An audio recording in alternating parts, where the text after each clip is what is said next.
settle in and take a slow, comfortable breath. Imagine the world softening around you as the noise of modern life begins to dim. Let yourself drift back in time, not to a battlefield, nor a grand coronation, but into the quiet, intricate world of medieval royalty where time moved differently, and power wore velvet gloves over iron hands. Tonight, we explore a gentle, imagined history. You wake in the cool hush of early morning. The air smells of old stone, beeswax candles, and the faintest trace of lavender from a pillow stuffed with dried herbs.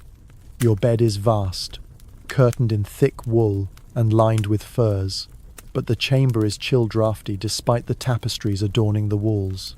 And you are royalty, a prince, a princess, a young lord, a noble lady, perhaps even a child set to inherit vast lands and loyalties you do not yet understand. As the sun barely begins to colour the horizon, your life as a medieval royal begins. Not in glory or glory hunting, but in the soft rituals, expectations, and daily moments that shape centuries of power and privilege.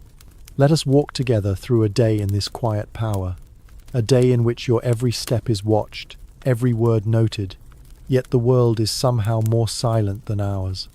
And perhaps, just perhaps, your dreams tonight will carry the dust of castle stones and the weight of woven crowns. Let's begin. The castle stirs before you do. Servants rise with the cold stars still high, slipping through narrow passages like shadows. Fires are stoked in the hearths, their smoke curling into chimneys carved through ancient stone. You are gently roused, not by an alarm, but by the soft pull of your chamberlain's voice, calm, respectful, and subdued. Your bed is high and heavy, built of carved oak, its frame etched with floral motifs and crests of your house. Beneath you, mattresses are stuffed with straw or feathers depending on the season, and thick woolen sheets lie layered between linen. Curtains enclose you on all sides, not for privacy alone, but to trap warmth against the dawn chill. There is no central heating here. The stone walls absorb the night's cold like a sponge and release it with slow indifference. As you sit upright, the air brushes cool across your skin. You are not alone. Attendants quietly approach, carrying a bowl of warmed water perfumed with rose or sage. Your hands are washed. Your face is gently dabbed. In some castles, your teeth are rubbed with salt or herbs wrapped in cloth, a practice rooted in ritual as much as hygiene. You dress not yourself, but are dressed. Your garments today are not chosen for comfort, but for station and symbolism. A woolen chemise or linen undertunic begins the layering, followed by a richly dyed outer robe perhaps, crimson if your house bears red in its arms, or deep blue to echo your royal blood. Gold embroidery traces the hem, and your girdle, a belt of leather or braid, is adorned with tokens or a dagger sheathed in silver. Each layer weighs more than the last. By the time your outer cloak is fastened fur-lined and fastened with a chaste brooch, you stand transformed from a sleepy human into a symbol, a living air of power, cloaked not only in cloth, but centuries of expectation. Your breakfast is light and formal.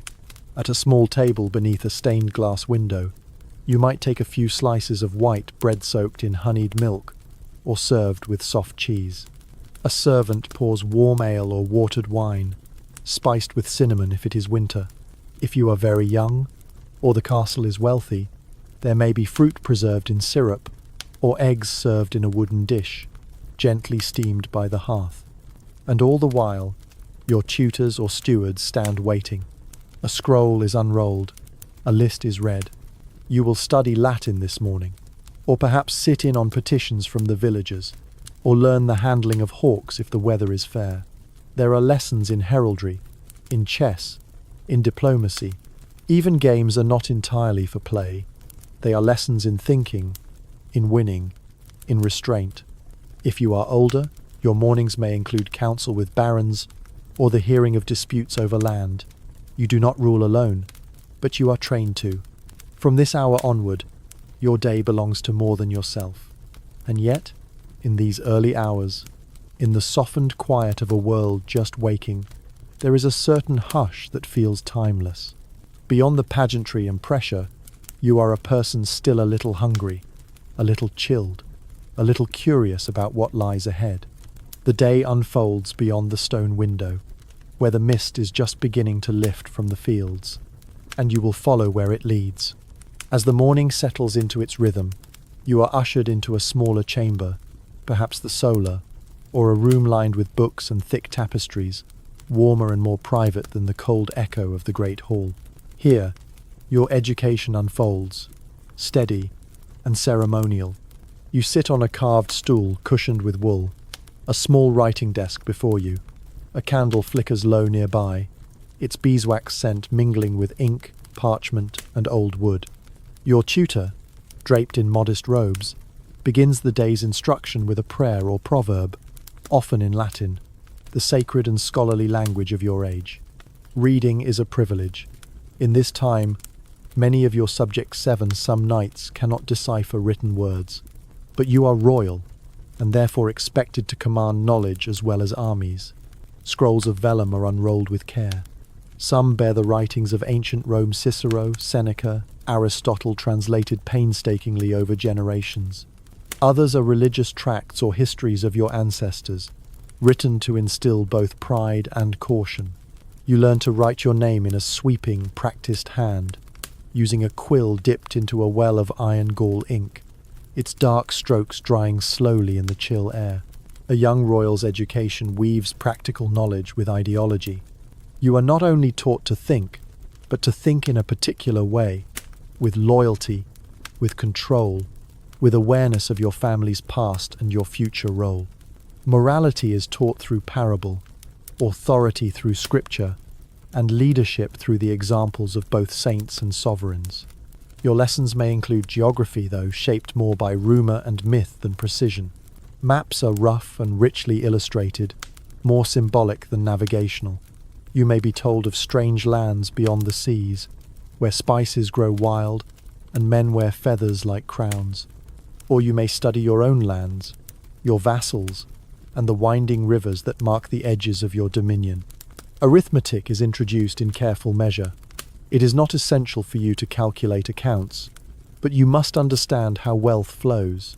You are taught about tribute and tax, about inheritance and dowries. You learn the names of distant counties and the weight of coin. Some afternoons, especially as you grow older, involve philosophy or rhetoric. You are asked to consider justice, duty, and power. Your tutor might speak slowly, inviting you to reflect not with passion, but with poise. Emotions are not to be suppressed, but mastered, for your station demands not just decisions, but performances. And yet, there are lighter moments. You may be asked to recite a poem or sing a verse, to memorize the deeds of Charlemagne or Arthur. Music is part of your education too. Perhaps you try your hand at the lute, or the psaltery, your fingers tentative over gut strings, coaxing out notes in the dim room.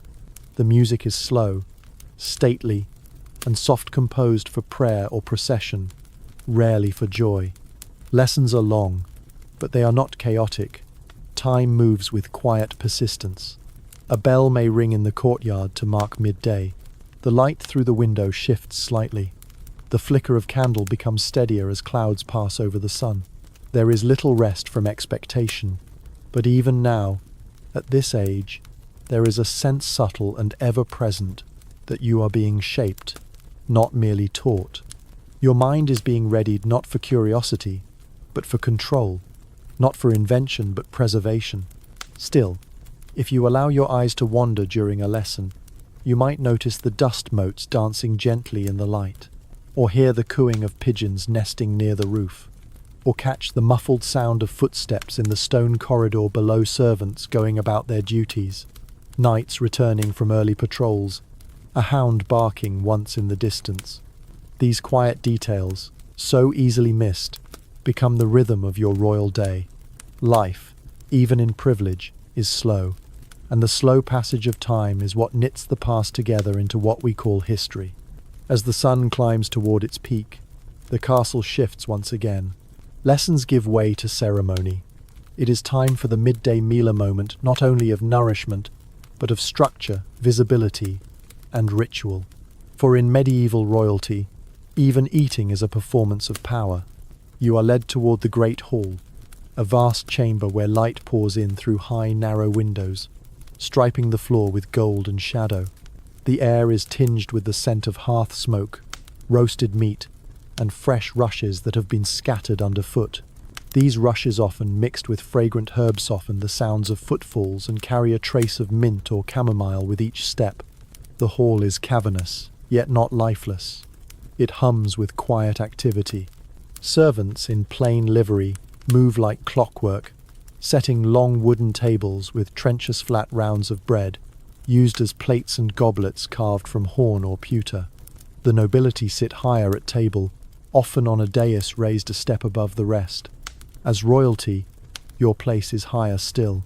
You take your seat beneath a canopy bearing your house's sigil, the embroidered crest a silent declaration of your lineage. Around you, others settle members of your family, favoured knights, visiting lords, or the chaplain. The sound of conversation is subdued, for decorum is tightly observed. You are taught never to eat too quickly, never to reach across the table, never to speak with a full mouth. Your hands are washed again, publicly this time, in a ritual of cleansing before food touches fingers.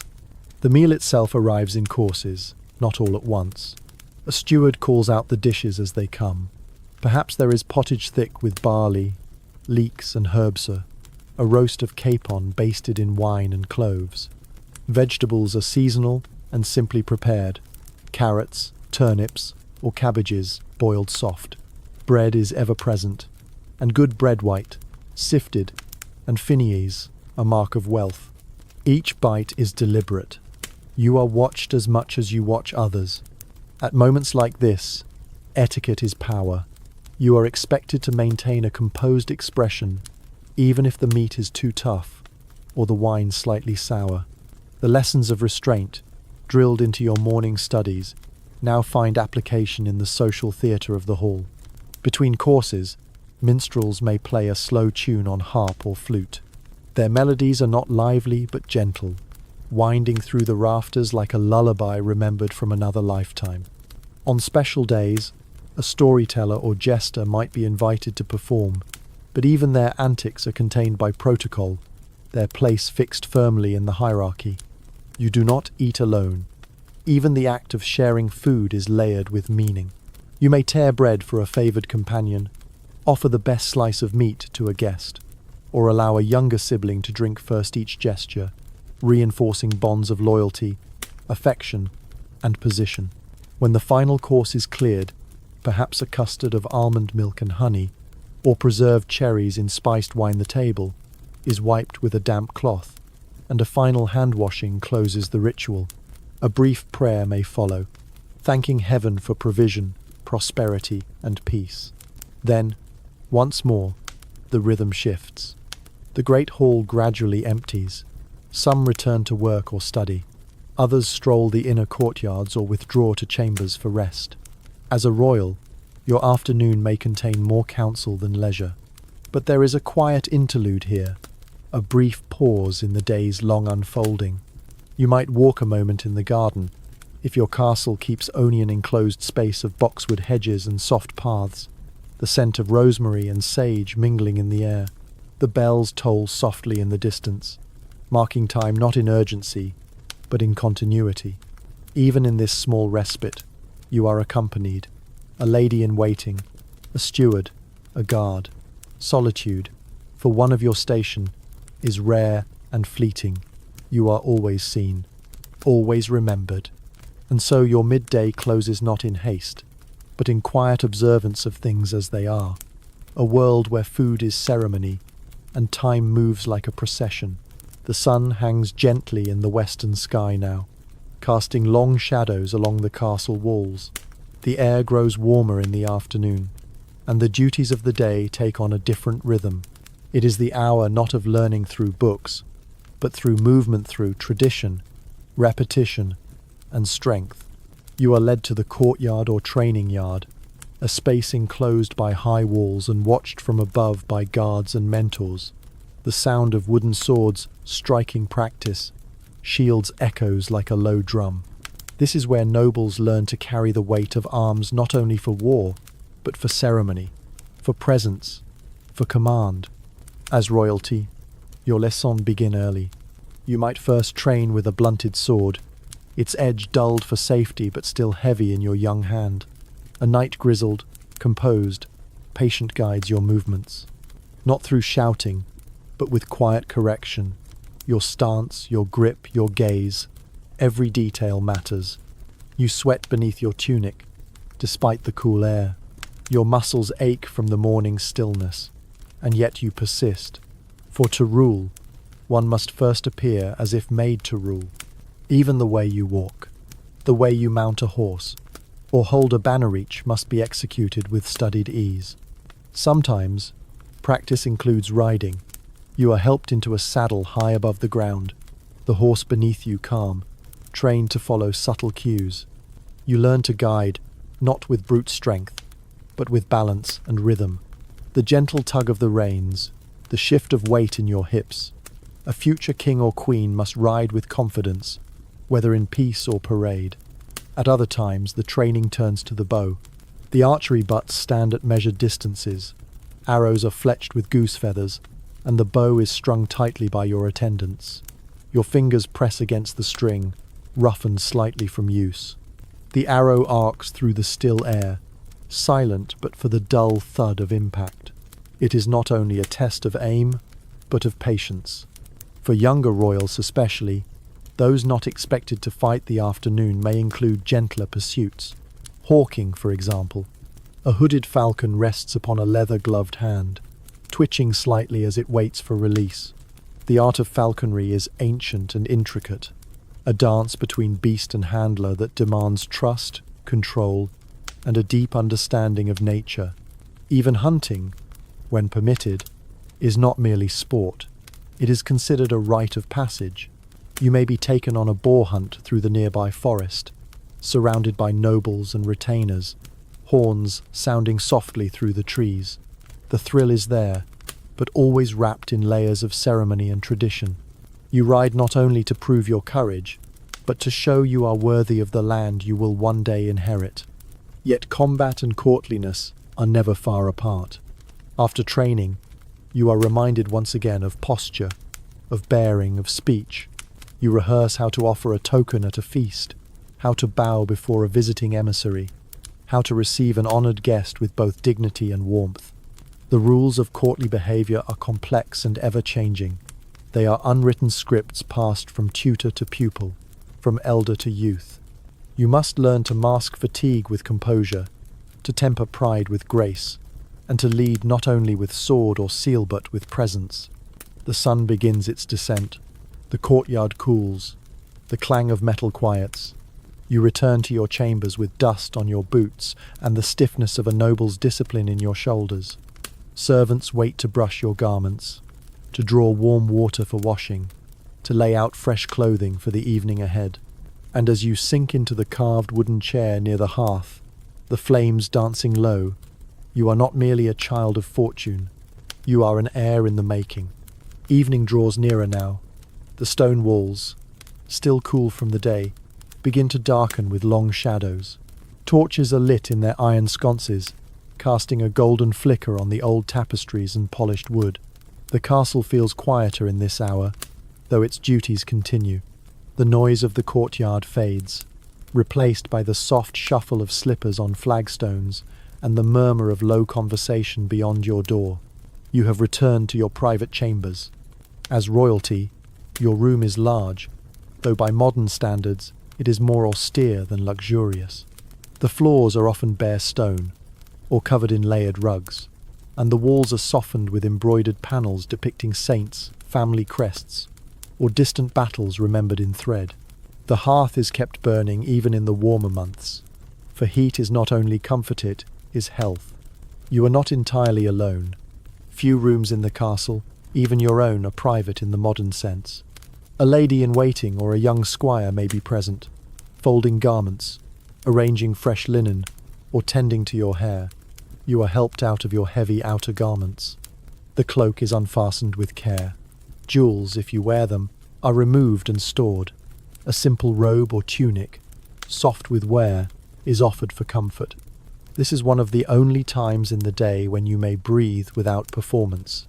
Yet still, certain rituals remain.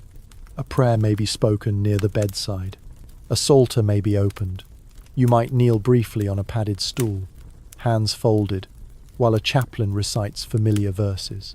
Religion infuses every corner of royal life, not just in doctrine, but in rhythm.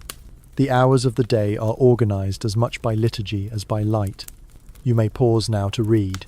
If you are literate and fortunate enough to possess a personal collection of books, these are not bound in the way modern volumes are, but rather appear as carefully stitched gatherings of parchment, protected by wooden boards or fine leather.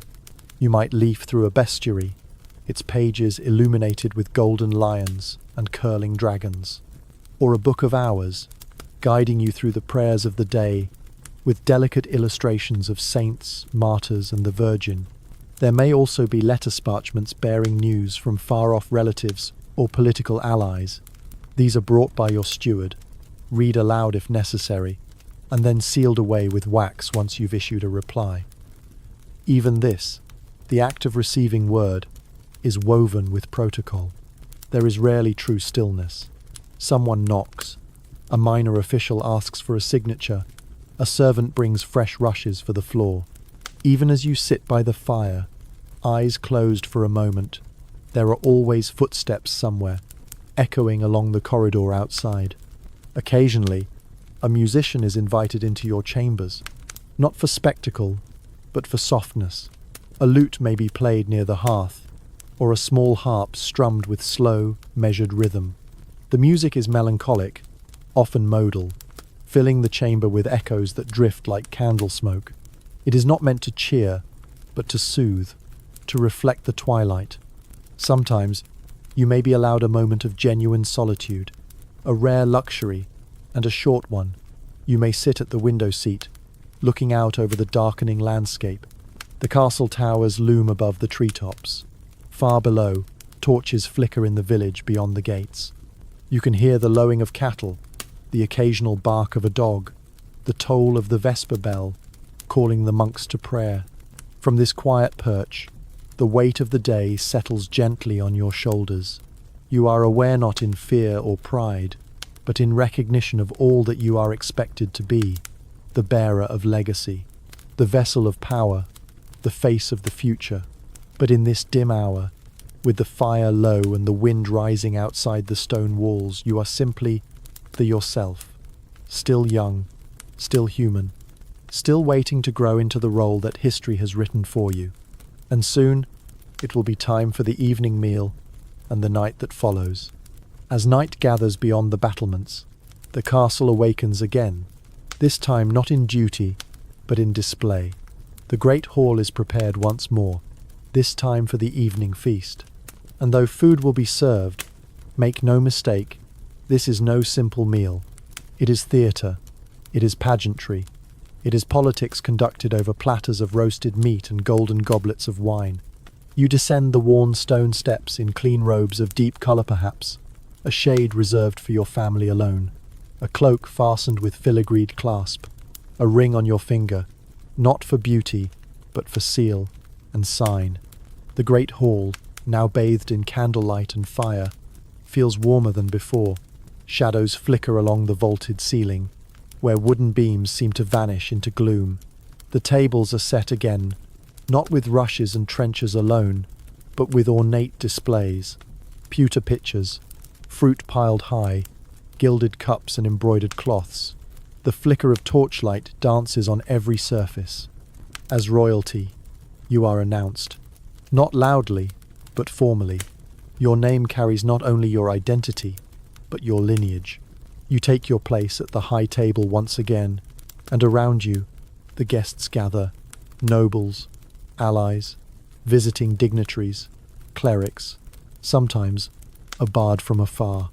The evening meal begins in stages, like a slow tide.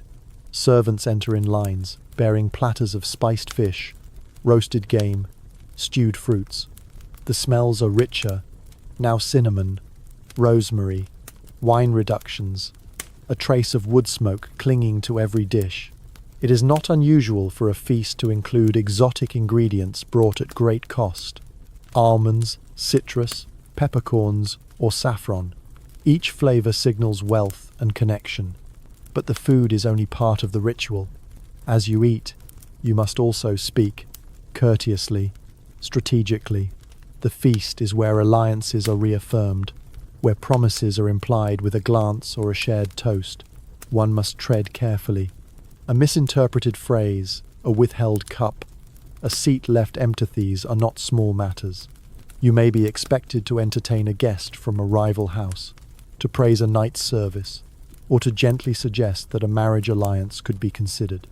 All the while, you hold your cup with grace, chew slowly, and keep your expression unreadable. Music plays more lively now, though never raucous.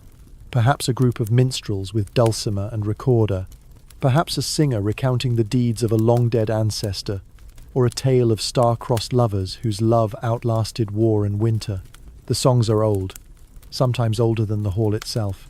When the final course is brought, perhaps a spiced cake or a pie filled with dates, the mood may shift once more.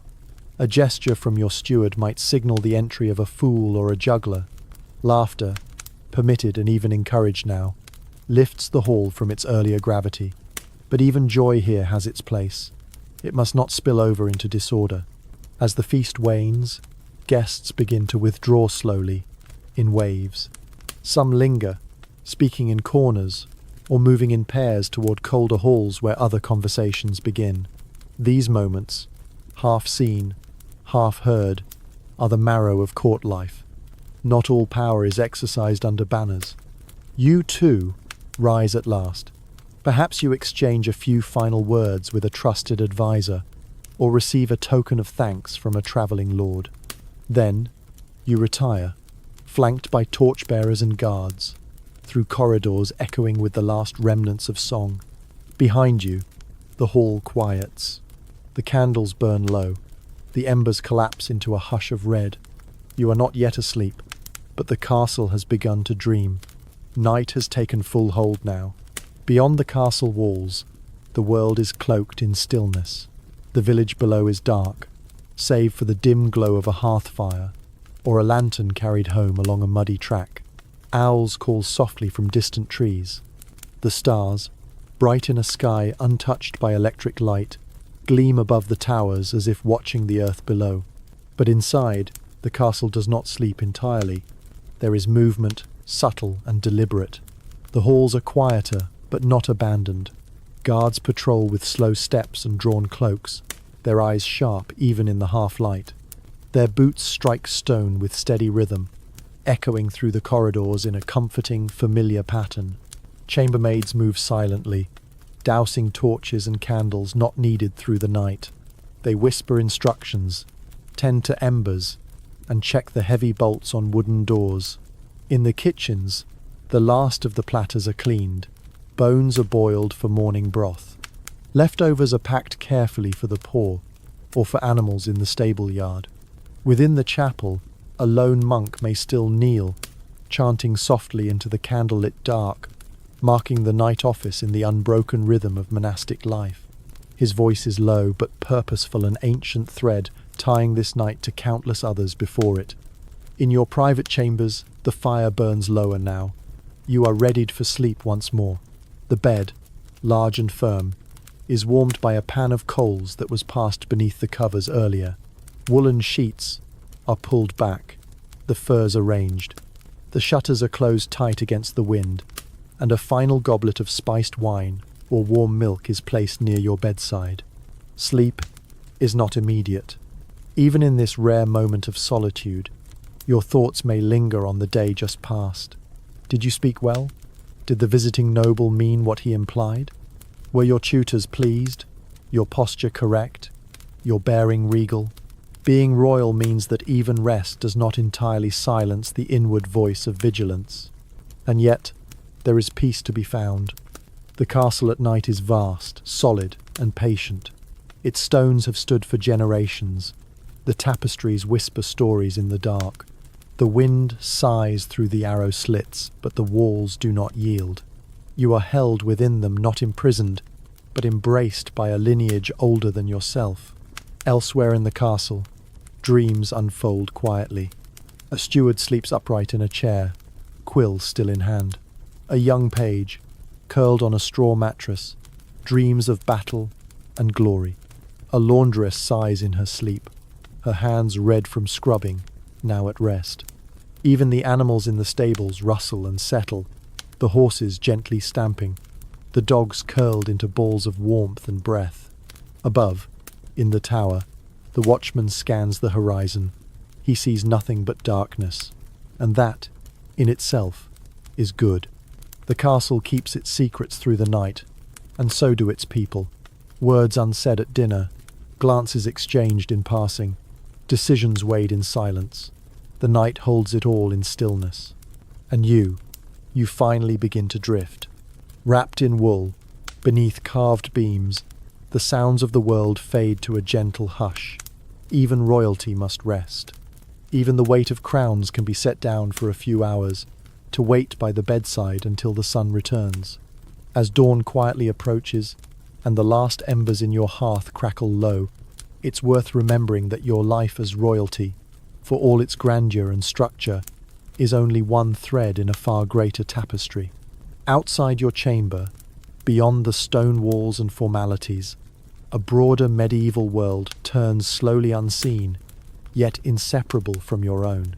The castle stands as a centre of authority, but it is surrounded by countless other villages nestled along rivers, abbeys carved into hillsides, and roads worn thin by bare feet and wooden carts.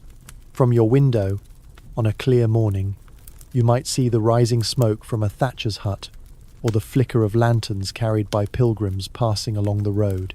Most of your subjects will never see the interior of your great hall. Their lives are led in cottages of wattle and daub, with thatched roofs and earth floors. Their days begin before sunrise, not in study or ceremony, but in toil milking animals, tending fires, walking into fields damp with dew. They live by the seasons, by the yield of the soil and the moods of the sky. A poor harvest can mean hunger, a harsh winter, true hardship, yet their existence is not without richness. Villagers gather at twilight to share food and stories. Festivals break the long monotony of labour. Children play with toys carved from wood. Songs echo from church doors and village greens, simple but deeply rooted. Your role as royalty extends into this world, though often invisibly. The rents you collect fund your household, but they also shape the lives of those who give them. Your decrees are carried on parchment by messengers, read aloud by sheriffs or bailiffs to those who cannot read. When you marry, your union is celebrated in the villages not from affection, but from understanding. Your choices ripple outward. The church, too, weaves through this world. Monasteries and abbeys dot the landscape, offering shelter to travellers, care to the ill, and prayer for all. Pilgrims pass beneath your towers, walking for days or weeks to reach a relic or a shrine. Some may pause at your gates, seeking alms or permission to stay the night. And as royalty, you are expected to offer hospitality a duty, not a kindness. There are also artisans, blacksmiths, weavers, masons whose skills sustain the life you live. The tapestries on your wall, the silver on your table, the carved beams in your chamber saul pass through humble, calloused hands. You may never meet these people, yet they have shaped your world as surely as your tutors and stewards have shaped you. Beyond even this is the forest wild, ancient, and watched with wary respect. Nobles ride through it on hunts, but few linger long. It holds mysteries, both real and imagined. Bandits, yes, wolves, but also rumors and legends, hidden shrines, stones that sing, spirits that watch. To the villagers, the forest is both enemy and protector. Trade moves along slow rivers and narrow roads. A merchant might bring silks from the east, spices from ports you have only heard about in maps and stories. When such travelers arrive at your castle, you receive them with formal welcome, aware always that what they carry may change the rhythms of your land. In the end, your royal life is like a great hearth. It burns visibly at the center, but is fed by kindling gathered from all directions, often by unseen hands. Power is not only ceremony and crest, it is relationship, dependency, quiet obligation. And as you lie once again beneath your woolen covers, the world beyond continues.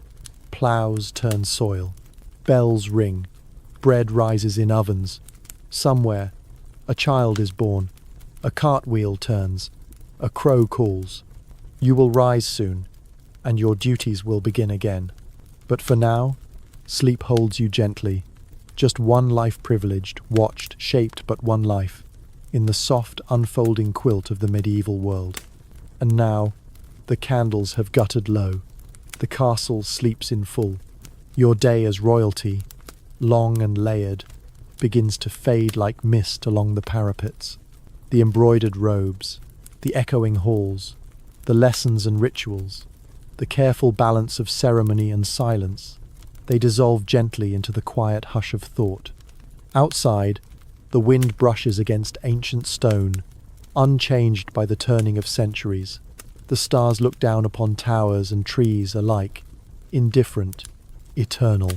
Time itself seems slower here, wrapped in wool, steeped in incense, tethered to the soft toll of distant bells. And you who walk through this imagined day as a royal soul now rest in stillness. The world of modern life feels far away. There are no glowing screens, no traffic, no noise of endless notifications. Only the imagined weight of a circlet, the scent of beeswax and rosemary, and the deep calm of stone warmed by firelight. It is comforting to think, perhaps, that even kings and queens once stood quietly by their windows, gazing out into night, wondering, as we do, about the world beyond their reach. The past holds its own kind of peace, its own slowness, its own soft patterns of life. And now, as the final echoes of the medieval world drift away, you may let go of the castle, the crown, the quiet responsibilities that shaped your royal day. You return, gently, to your own bed, in your own time, but perhaps something of the stillness lingers. Let the hush of stone corridors stay with you as you sleep. Let the flicker of torchlight follow you into dreams. And let the calm of ages past settle softly around your thoughts, like a velvet curtain drawn against the noise of the world. Good night.